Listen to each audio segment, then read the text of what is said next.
2025 പോലും നടുറോട്ടില് പകൽ വെട്ടത്തിൽ പോലും ഒരു ജാള്യതയും ഇല്ലാതെ ഒരു നാണവും ഇല്ലാതെ മൂത്രമൊഴിക്കുന്ന പുരുഷന്മാരെ നമ്മൾ കാണുന്നുണ്ട്. ആ മൂത്രമൊഴിക്കൽ പുരുഷന്റെ പ്രിവിലേജ് ആയിട്ടാണ് അവൻ കണക്കാക്കുന്നത്.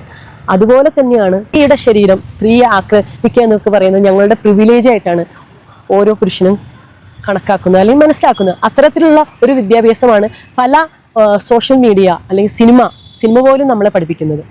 അതായത് റേപ്പ് ചെയ്യപ്പെടുന്ന നായകനാൽ റേപ്പ് ചെയ്യപ്പെടുകയും സിനിമയിൽ പിന്നീട് ആ സ്ത്രീ അവൻ്റെ ഭാര്യയായി തീരുകയും അല്ലെങ്കിൽ കാമുകിയായി തീരുകയൊക്കെയാണ് നമ്മൾ കാണുന്നത് സിനിമകളിലൂടെ. അത്തരത്തിലുള്ള ഒരു ലൈംഗിക വിദ്യാഭ്യാസമാണ് സോഷ്യൽ മീഡിയ പലപ്പോഴും മനുഷ്യൻ്റെ മനസ്സിനെ ബ്രെയിനിനെ പഠിപ്പിക്കുന്നത്.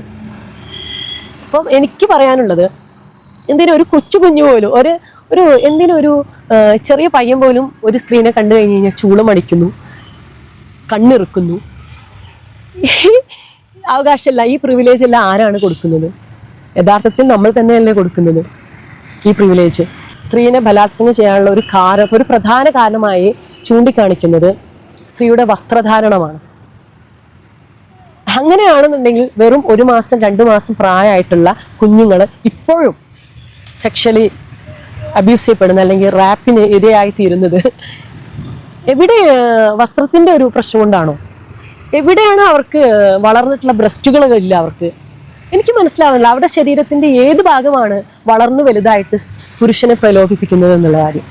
ഒരു കാലത്ത് മാറുകൾ മറക്കാത്ത സ്ത്രീകൾ ഒഴുകി നടന്നിരുന്ന ഒരു രാജ്യമായിരുന്നു ഇന്ത്യ, കേരളം എന്ന് പറയുന്നത്. ഉയർന്ന ജാതിയിൽപ്പെട്ടിട്ടുള്ള സ്ത്രീകൾക്ക് മാത്രമാണ് മാറു മറയ്ക്കാൻ വേണ്ടിയിട്ടുള്ള അവകാശം ഉണ്ടായിരുന്നത്. അപ്പം അങ്ങനെ ഒഴുകി നടക്കുന്ന ഒരു സ്ഥലത്ത് ആണ് നമ്മൾ പല സമരങ്ങളും നടത്തിയിട്ടാണ് ഇന്നത്തെ സ്ത്രീകൾക്ക് മാറു മറയ്ക്കാനുള്ള ഒരു അവസ്ഥ ഉണ്ടായിട്ടുള്ളത്. അപ്പം അത്തരത്തിൽ ജനിച്ചിട്ടുള്ള കേരളത്തിലുള്ള പുരുഷന്മാർക്ക് ഇത്രയും ഒരു മാനസികമായിട്ടുള്ള പക്വതയേ ഉള്ളൂ എന്ന് എനിക്ക് മനസ്സിലാവുന്നില്ല സത്യത്തിൽ. ഇത് പുരുഷന്റെ വെറും ഒരു എക്സ്ക്യൂസസ് അല്ലേ? അയ്യോ, ഞാൻ അവളുടെ മാറിടം കണ്ടപ്പോൾ എൻ്റെ മനസ്സങ്ങ് ചടുലമായി, എനിക്ക് അവളെ അങ്ങ് റാപ്പ് ചെയ്യാൻ വേണ്ടി തോന്നി. ഇത് സത്യത്തിൽ എന്താണ് ഇതിൻ്റെ ഒരു മനോരോഗം എന്നുള്ളത്? യഥാർത്ഥത്തിൽ വസ്ത്രം ധരിക്കുമ്പോഴല്ലേ ഒരു ശരീരത്തിന് അഴകുണ്ടാവുന്നത്, ഭംഗി ഉണ്ടാവുന്നത്.